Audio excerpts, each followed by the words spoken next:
agus inist tuilh fistrachaí iad na triplatin ag bhíag bàtaichean asig Calmac. Tá 3 bàtaichean asig Briste, i gá has gan tógáil, inan iad a gut, le spúne darin, agus té eile a háast a gopid. Chanil dat sa bí céir ára, sé díadach ag an nám seo chanair lorach iad na hiúchrichen eiche.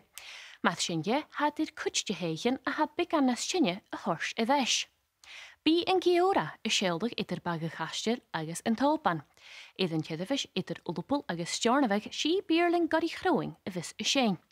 Bí an long hockey ag bhuadí buarasach iad an cedafis idir uige an terabirst agus loch na matig, agus i lífrigig na sedafise úr idir barai, lewas agus rónai bí Bàta héimis is sémas ag an stúr, fiach gan cúmsú sémas idir gái iniste.